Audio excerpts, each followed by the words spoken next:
this edition of Sightings. Is the end really near? Prophets are receiving terrifying visions of the apocalypse. Breaking up of the United States will occur before 97. We anticipate about half of the population of the planet will be killed in it. Then, this woman's dream of her own past life brings a family together after 50 years. I know it's very hard for people to understand, but to me, our mother came back to us. Plus, is the Canadian government hiding the truth about this photograph? That a large object could hover over downtown Montreal and no official response. That, to me, is fascinating. Later, a psychic detective helps police search for a child's killer, and a lake monster captured on tape.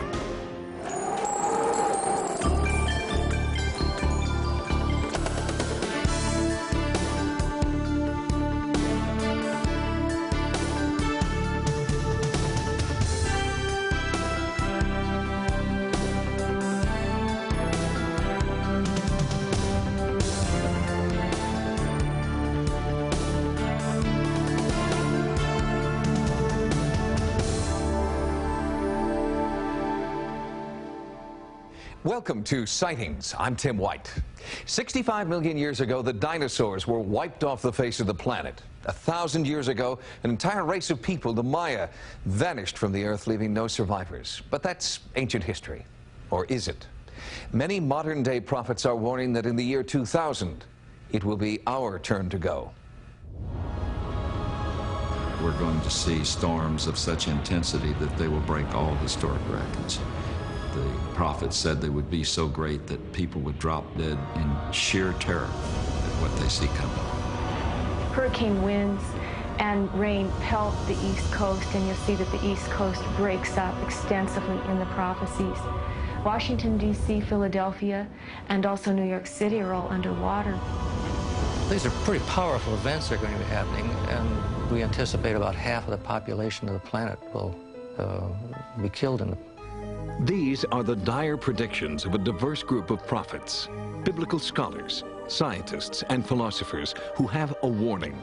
Whether they call it Armageddon, the apocalypse, or doomsday, modern prophets want everyone on Earth to prepare for cataclysmic changes they see in the near future. It's everywhere. It's every period of history we know anything about, every part of the world we know anything about. They're talking about a global transformation. Ted Daniels is editor and publisher of the Millennial Prophecy Report, a newsletter that tracks the predictions of over 1,000 millennial groups. According to these folks, it's going to be a period of great turmoil.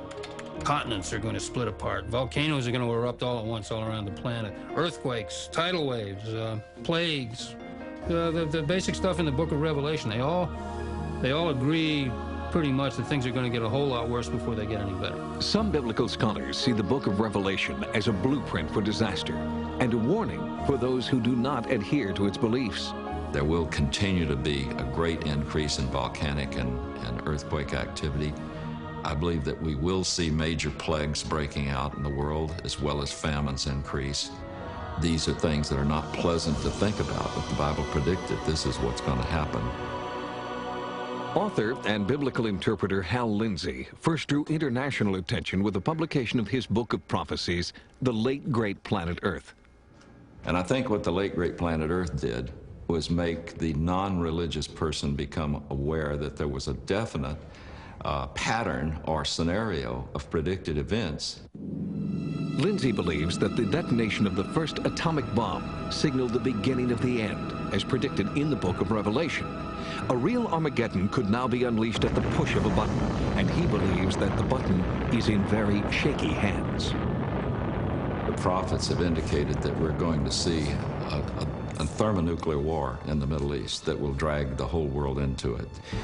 This was predicted. That this, as a matter of fact, the Bible says the last war of the world will start because of a dispute over Jerusalem, who owns it. The Bible isn't the only source of apocalyptic prophecies. Impending worldwide disaster is also being predicted by scientists who see catastrophe in the stars. All the visible planets and the sun and the moon and the earth will all be in a straight line on May 5th in the year 2000. Astronomers confirm that all 9 planets in our solar system will be aligned on May 5th the year 2000. Richard Kinninger, a structural engineer, believes that this planetary alignment will create a gravitational pull so great the poles will shift. It's not a tumbling of the entire planet, but a sliding of the crust relative to the core over the kind of semi-liquid magma that all the continents float on. The loss of life is going to be tremendous, with land sinking and rising and tsunami and great storms as a result of all of these things. Volcanoes will be going off that have been quiescent for thousands of years. About half of the population of the world will probably die during those 3 days. Earth scientists reject Kinninger's alignment theory, but do agree that cataclysmic Earth changes can occur for other reasons. It may very well be that we have periods of time when many volcanoes are active all at once. This could change the climatic situation on a global basis. Having a cluster of earthquakes simultaneously. In anticipation of the apocalypse he sees coming on May 5th, 2000, Kinninger has established the community of Adelphi, where he and his followers plan for their own survival. Our means of survival primarily is to use lighter than aircraft to get off the surface of the planet while all of these major changes are occurring. And this is 14 stories high. It's about 300 yards across, and they could carry literally 1,000 passengers. We can have a whole fleet of them to use for commercial purposes until such time as we would need it for the airlift. Laurie Adele Toy's prophetic messages are strikingly similar to Kinninger's. Toy believes her visions of the end of the world were given to her by spiritual guides she calls the Ascendant Masters. The prophecies start in the Pacific Northwest, where Washington and Oregon are underwater, leaving the Cascade Range of mountains as a series of small islands. The Sierra Madres become as a chain of islands, and the new seaport city of Phoenix is where the new coastline is. Gordon Michael Scallion, who has accurately predicted many earthquakes and volcanic eruptions in the past, agrees with Toy's vision of the future. The breaking up of the United States as to make islands in California and major earthquakes in Oregon and Washington and the Cascades and the eruption of Mount Rainier will occur before 97. One geological explanation for the flooding of the coastlines is the increase in sea level, the rise in sea level, perhaps due to further melting of the glaciers and ice sheets, for example, on Antarctica and Greenland. So that's actually quite plausible. The Mississippi and the Missouri rivers are now widened to almost 6 times to 8 times their size during this time of global warming, and also 2 years of continuous rains, which were prophesied as a result of the simultaneous explosion of volcanoes in the Pacific Rim. Laurie Adele Toy has created a future map of the Earth based on the visions she believes have been dictated to her by the Ascended Masters. Gordon Michael Scallion's prophetic future map of the Earth is almost identical to Toy's. Remarkable, because the two have never met or shared their ideas. The year 2000, and it's going to come for everybody in the world at once. So therefore, it has to have a cosmic meaning, of course. And in fact, of course, it's entirely arbitrary. Not all cultures share the same calendar, but doomsday prophets insist we will all share the same fate. The word apocalypse comes from the Greek meaning to reveal what is hidden, and many prophets are warning that what is hidden is starting to bubble to the surface. Before you start shopping for beachfront property in Colorado, keep this in mind. The last time the millennium changed, similar predictions of doom were rampant throughout Europe, causing widespread panic as the year 1000 approached. When sightings continues, a woman's dreams reunite her with children from a past life. It was almost an obsessive need to find out what had happened to them.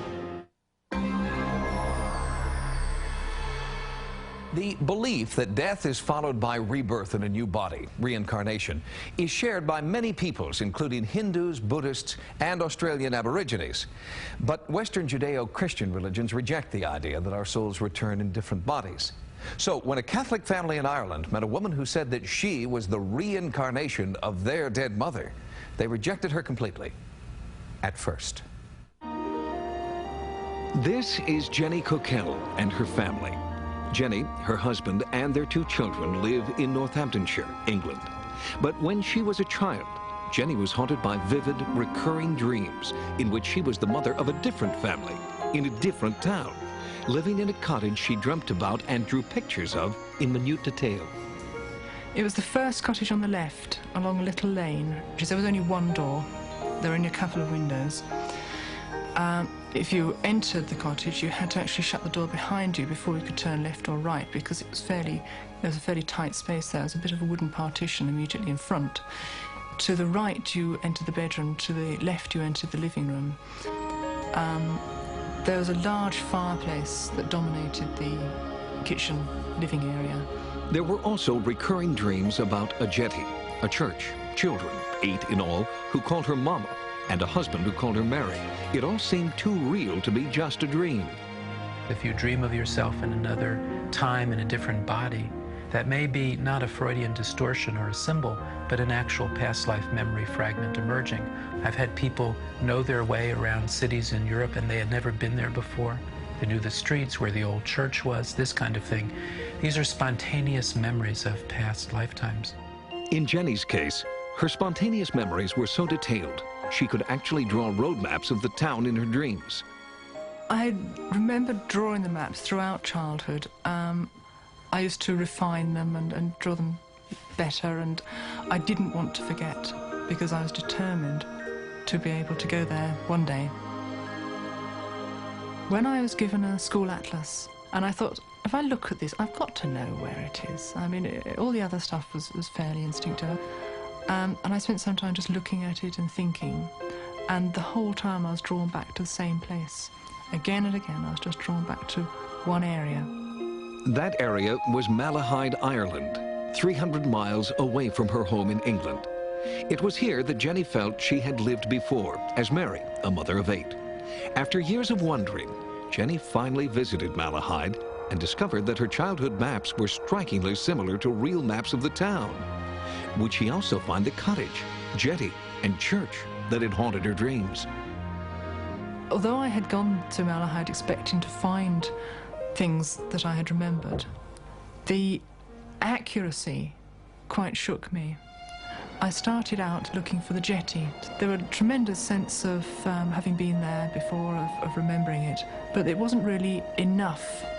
So I then walked up to Church Street, and I stopped in my tracks. I had not really taken in how detailed the drawing I had made of this church had been. I did feel elated. I knew that I'd got the right place. I knew that this was the village. But when Jenny followed her dream maps to the place where she believed the cottage would be, there was nothing there but an overgrown field. At first, she was disappointed. A crucial piece of the puzzle didn't fit. But looking beyond the gate, she saw broken wood beams and a bit of stone and mortar. It seemed somehow familiar. Jenny pushed her way through the tall grass and tangled vines until she saw this.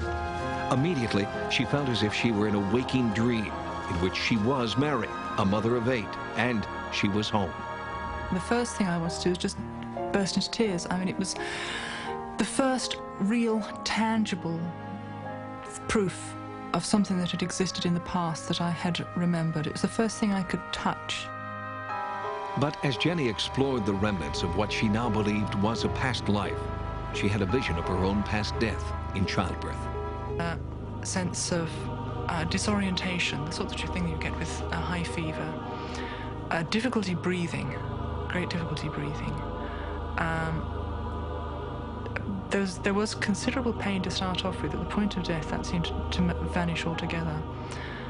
What I do remember, and have always remembered, is actually the point of leaving the body. The sensation that was left at that time was just of what was going to happen to the children. Jenny wondered, if she was able to find her town, her church, and her home, could she also find her children? Was anyone alive who could remember that family who once lived in the cottage and confirm the reality of her past life dreaming? I had a sense of responsibility for the children, and it was almost an obsessive need to find out what had happened to them, find out where they were, how they were. When we return, Jenny Coquelle searches for proof that she's lived before and finds an aging family that believes Jenny is the reincarnation of their long-dead mother. Coming up next. I realized it's going to be a strange story to approach them with. Is it proof of reincarnation or a miracle? To me, our mother came back to us. In childhood, Jenny Coquelle had visions of a past life in which she was a mother who died young, leaving 8 children behind. As an adult, Jenny came to believe those visions after a profound déjà vu experience in a small Irish town. Well, now Jenny searches for the children who would now be in their 70s and 80s that she believes she left behind. In the 1930s, a young mother named Mary lived and died here in Malahide, Ireland. Jenny Coquelle believes she is the reincarnation of Mary. In one of many recurring dreams, she recalls a moment from her past life. It must have been about November. It was that sort of time of year where you get a heavy dew and it's quite cool first thing in the morning. Because the children came running in very early in the morning. We've got something. We've come and have a look. Everybody came out of the cottage to have a look and see what they caught in their snare. And the children all stood around in a circle. And I remember having to look through the middle of this little circle of heads. Based on the period clothing and household items in her dreams, Jenny believed that Mary lived around the turn of the century. If that was true, at least some of Mary's children might still be alive. Jenny felt she had to try to find them. I think I just needed to know they were okay. I realized it was going to be a problem because I realized it was going to be a strange story to approach them with. But how could Jenny find those children? The cottage was gone.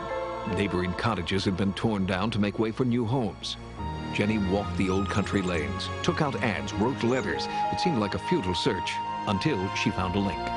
I was able to find somebody who lived in the area, had lived in the area for a long time, and was able to remember the family, had actually been to school with the children. That person was the son of the man who had built the cottage. He told Jenny the mother's name was Mary Sutton.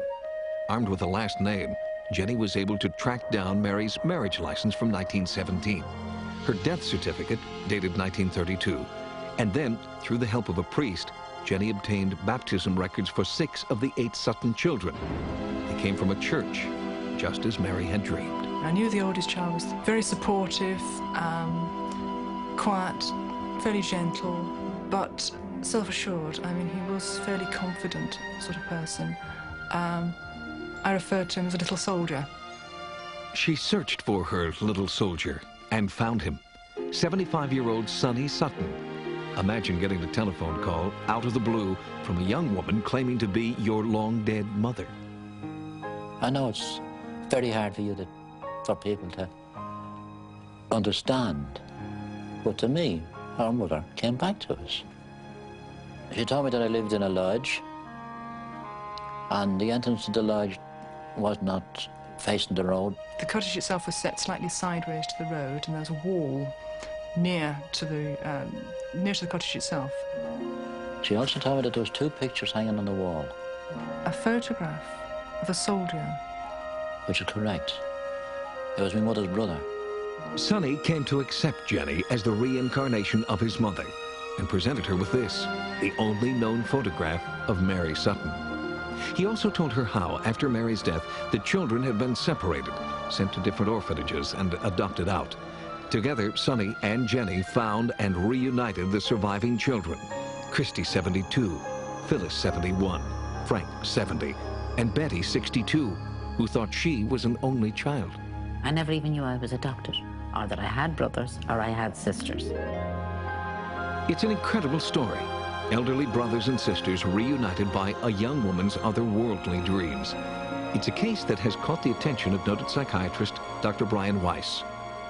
Jenny's happens to be one of the most interesting cases of all because there's really such good documentation. The Irish children of Mary Sutton, who are now in their late 60s and 70s, these are very believable people. They know that Jenny is coming up with memories or knowledge of their childhoods, things that were not published anywhere. This is not a famous family. This was a fairly impoverished family.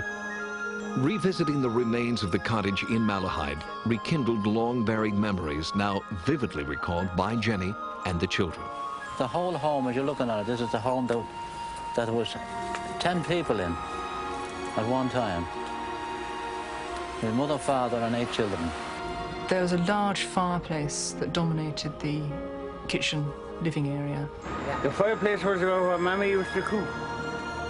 She used to bake bread on that. I remembered stuffing the mattress, and on one particular day, trying to get it back through the door again. I couldn't get it back in. That was for the bed, the mattress for the bed. And then, at the jetty, Sonny filled in the final unexplained piece of the puzzle, the reason why Jenny had dreamed of this place for so many years. When I told him about my memory of the jetty and standing there at dusk on the shore and the cold wind, he said, well, I know what that was about. I knew then that she was telling me something that nobody else could know.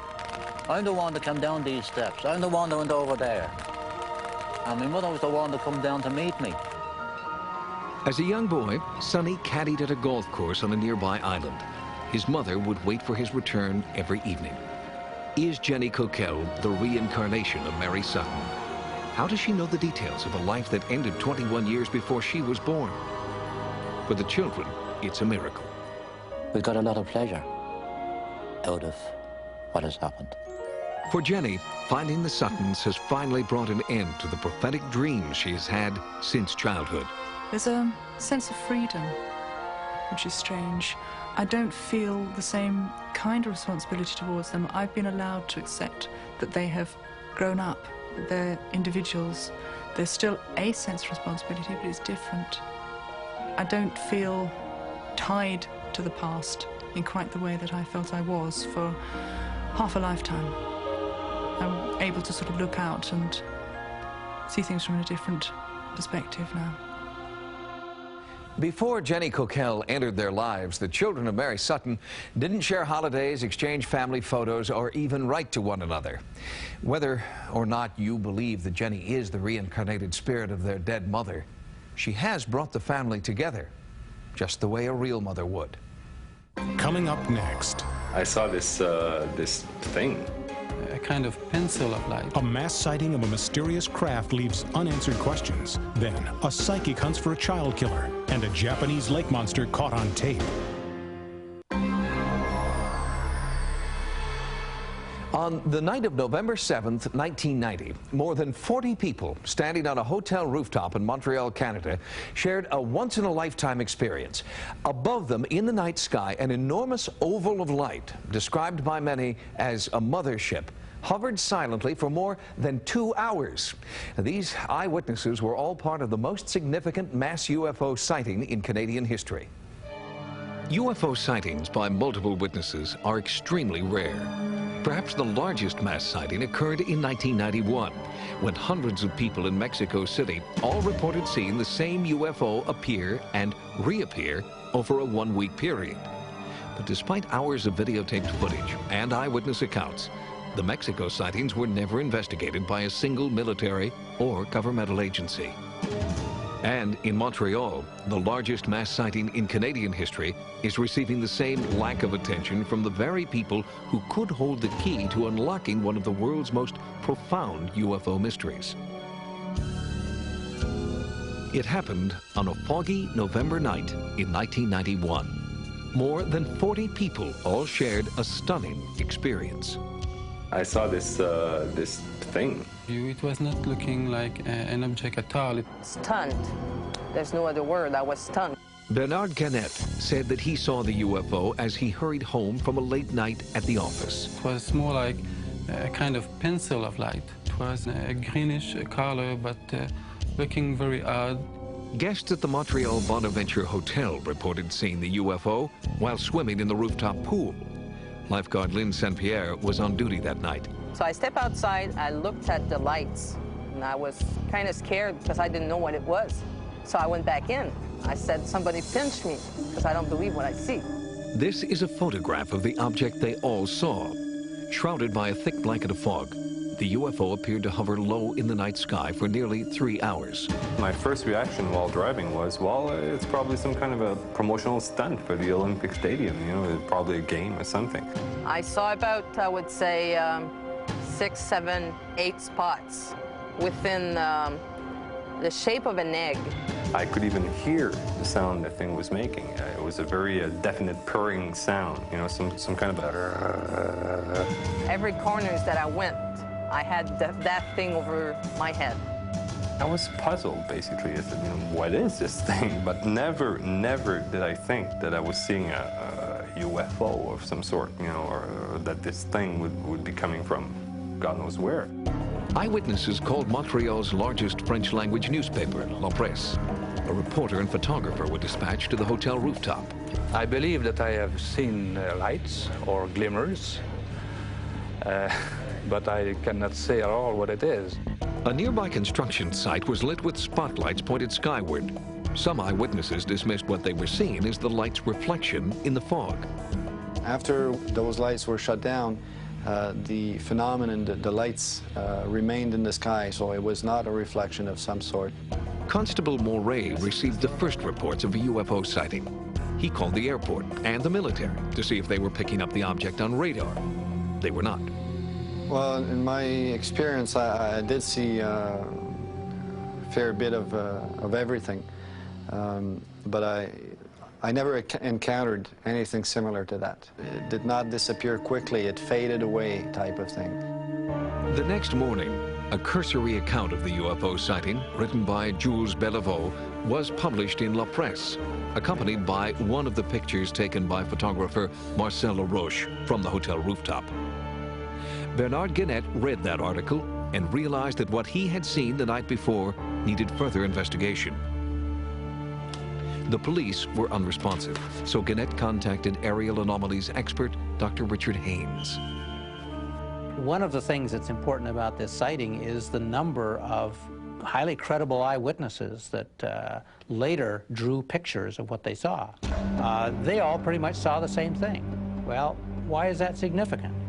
Because it says it is not hallucination. Dr. Haynes examined the color negatives of the UFO photographs. He also analyzed digital enhancements of the images, which yielded controversial results. We are talking here about an object. It was not a light reflection, let's say from a man-made lights on the ground. During their investigation, Guénette and Haynes also discovered that a military base a few miles from the hotel had experienced an unexplained power failure on the night of the UFO sightings. The base experienced a 12,000-volt lead failure for a period of time. I find that very interesting. A computer mock-up of the UFO was created based on measurements done on site. It was determined that the UFO could have been over 6,000 feet wide. The calculations and an exhaustive research report went to more than 50 organizations. Not one responded. That's significant.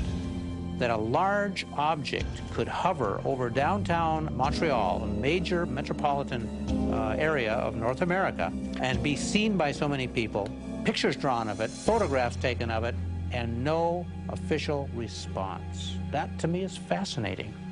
It was something quite extraordinary. They had the feeling that it was not from here, that it was different. Based on my experience as a police officer, I really can't say what the origin of these lights was. I'll remember it for the rest of my life, that's for sure. But since I made a lot of interviews, everybody's asking me questions and recognizing me in the street. They won't stop me, but they look at me like I'm a UFO. It changed my life in that kind of way. I know that I've seen something, I've heard the thing, and no way someone's going to convince me that I've seen some kind of a tricky lighting pattern. I mean, there was an object up there. It corresponds to the descriptions that were taken from the other people on site, and I'll never forget it, essentially. Although the lights hovered over Montreal for nearly 3 hours and between 40 and 75 eyewitnesses were present, no official government or military unit was dispatched to investigate. One wonders what it would take for authorities to feel a sighting is worthy of investigation. Next on Sightings, police and a psychic detective try to find a child's killer. I've never had a case that affected me in this manner. In St. Louis, she was just Baby Jane, a faceless, nameless 9-year-old murder victim who lay in the county morgue for months, unclaimed and unloved. She was buried in a pauper's grave. That was 11 years ago, and police still don't know who she was or who killed her. To keep the case alive, Sightings offered the services of psychic Noreen Renair. In the best of all possible worlds, children are a cherished blessing, a living miracle. They are meant to be loved and nurtured when they are young, set free when they're ready. But this is not the best of all possible worlds, and not all children are treated as a precious gift. In 1983, the decapitated body of a 9-year-old girl was found in the basement of an abandoned building in St. Louis. The building is gone now, its neighbor condemned and forgotten. But St. Louis Police Sergeant Joe Burgoon will never forget what he found here 11 years ago. Where I'm standing at would be approximately where our victim was found. About 3 o'clock in the afternoon, 2 gentlemen went down in the basement. It was completely dark down there. And one of them had a cigarette lighter, and he flicked the lighter on, and he observed what appeared to be a body on the floor. He then immediately turned and ran out and called the police. We responded to that location, and in the basement, there was the decapitated body of a young black female. And I was devastated when I saw the body. No police officer wants to see a child brutally murdered in that fashion. After years on the beat, police officers develop a hard shell. They have to. But this was one case that hit Detective Atkins in the gut. I still get chill bumps when I think about this case. Many nights I've awakened in the sweat, the cold sweat. No parent reported a missing child. No school reported a missing student.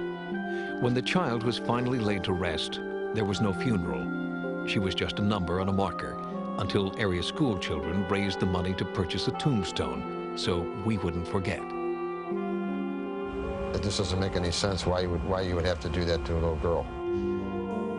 When word of the case reached the Sightings offices, we immediately called psychic Noreen Renair. Having produced hundreds of clues that have helped solve dozens of police cases, Noreen wanted to help. Using a process called psychometry, she is able to psychically experience the crime herself.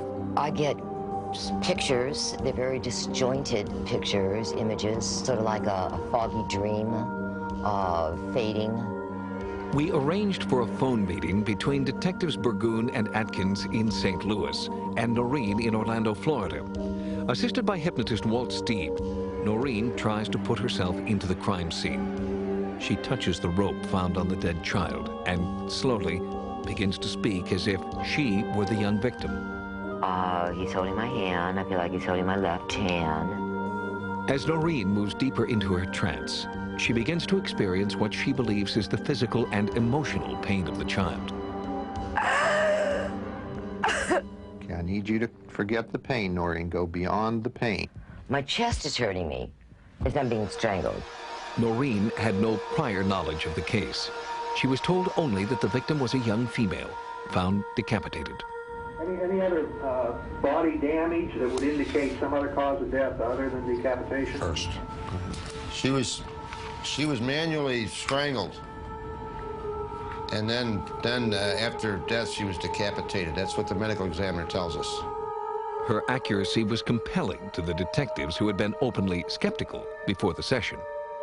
I'll accept the help of a psychic, although I'm not optimistic. The semen was, I don't know if there's types of semen, or it tells if semen could tell blood type. Can we get any verification on what I've said so far? There was semen found. The detectives had many unanswered questions. They hoped Noreen could answer. Where was she killed? Where the river and the border is.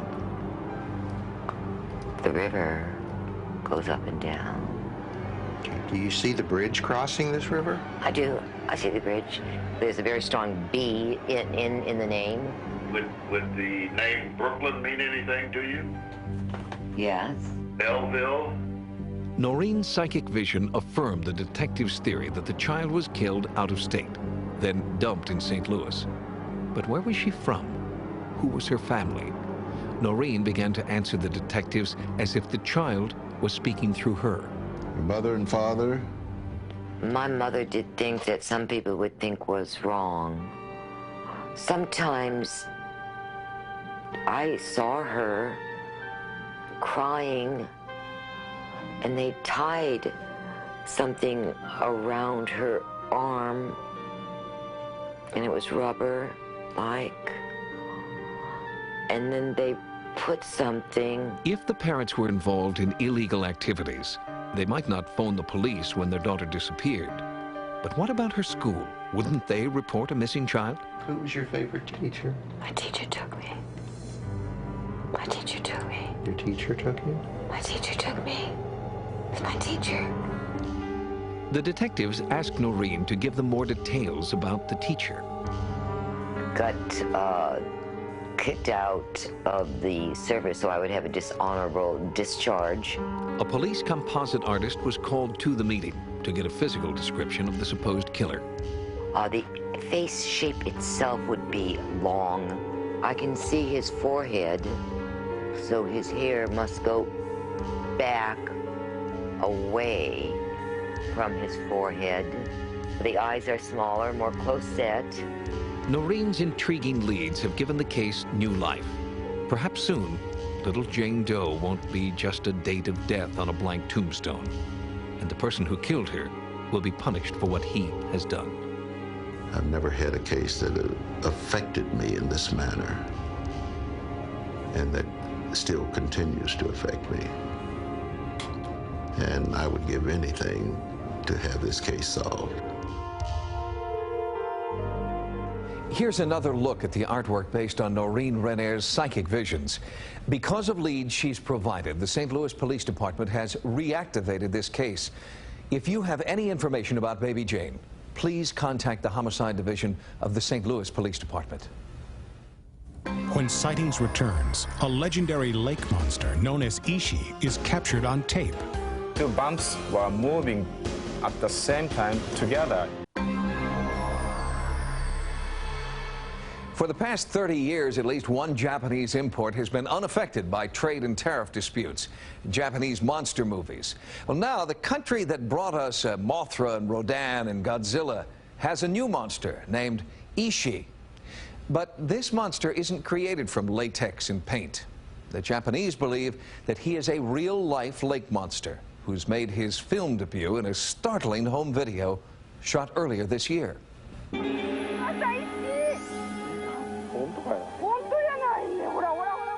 The eyewitnesses who saw this creature in person are convinced beyond a shadow of a doubt that what they saw was a lake monster legend come to life. They are thought to be living fossils, prehistoric creatures that have defied extinction. They plumb the depths of freshwater lakes around the world. The most famous are the Loch Ness Monster in Scotland, Champ in Lake Champlain, New York, and Ogopogo in Lake Okanagan, British Columbia. Located over 1,000 miles from Tokyo on the southern Japanese island of Kyushu, Lake Akita is formed by an extinct volcano and is nearly 1,000 feet deep. While many sightings of the creature dubbed Ishi have been carefully documented over the last 16 years, the man who's credited with Ishi's initial discovery on September 3rd, 1978, is Hiroto Kawaji. His house sits right at the water's edge. I was 10 years old at the time, and about 20 of my classmates had come over to my house after school. Around 6 o'clock, there in the water, I noticed something rise up about 200 meters from shore. Many of my friends were playing ball, and I yelled out to them, "Look, there in the water." My parents and grandparents also came out and saw the creature. It stayed there for about 3 to 5 minutes, then swam away at a very high speed. My grandparents were not surprised, as they have heard stories of such a creature in the lake. So nothing much was done after that day, but after about 6 months, word had spread to local newspapers about what we saw, and then they came. Newspaper photographers, writers, and many TV reporters. Those newspaper reports kicked off a media frenzy and merchandising bonanza that continues to gain momentum year after year. Tour buses bring visitors by the thousands to Akita Paradise, a theme park overlooking the lake. There's no frightening aspect to the legend of this monster. Ishi is embraced with fanciful curiosity, and there's Ishi merchandise in every size and shape. The employees who work here have become rather casual about the monster, not because of the variety of souvenirs, but because they claim to see the real thing so often. I've seen Ishi many times, and it's most noticeable out there on calm days when no wind disturbs the water. First, you see waves forming. Then the black lumps can be seen above the water as it swims away at high speed. What is this creature? Here, it surfaces momentarily, only to submerge and then resurface again and again before disappearing entirely. Many photographs have been taken over the years by different eyewitnesses. They all bear Ishi's calling card, an enigmatic disturbance on the surface of the lake. Some believe Ishi is a giant eel, like this one, kept on display at one lakeside tourist attraction. But could an eel grow to nearly 100 feet in length, as seen on this video? Akihiko Ikemizu created the Ishi Investigation Group that set out to monitor activity on the lake in hopes of photographing Ishi close up. I saw Ishi from the long distance, but I don't really think that was big eel because I saw tail. Then I saw two bumps also. Two bumps were moving at the same time together. Tsuyoshi Matsuyama claims to have had the largest number of Ishi sightings. It is right here at this spot where I first saw Ishi. I was a ferry boat driver at the time, and one of my passengers said, "What is that there in the water?" I came out and saw the head of a large creature above the water and quickly turned the boat in that direction. Even though I gave my boat its full power, the beast swam very fast and very quickly, then dove under the water to get away. I would guess that I have seen Ishi 20 to 30 times since then, and each time it amazed me. But I've not given up. I spend many hours on these waters, and someday I'll get absolute proof that Ishi is here. Ishi's supposed home in Lake Akita fits a pattern of sightings that has existed for over 100 years. Monsters like Nessie, Champ, Ogopogo, and now Ishi all live in freshwater lakes between 40 and 60 degrees north latitude. In the United States, all 5 Great Lakes fall within these monster-prone latitudes. If you've had a paranormal experience, call the Sightings Hotline at 1-900-933-SIGHT. That's 1-900-933-7444. Each call 65 cents a minute. Average call lasts 3 minutes. Sightings is also online. Our email address is sightings@aol.com. Until next time, remember, no mystery is closed to an open mind. For Sightings, I'm Tim White. Next on Sci-Fi, The Sentinel. I'm Sci-Fi Santa. I've got presents for you. All Christmas weekend, nothing better to do. All your holiday favorites, it's a Sci-Fi Santa 2000 on Sci-Fi.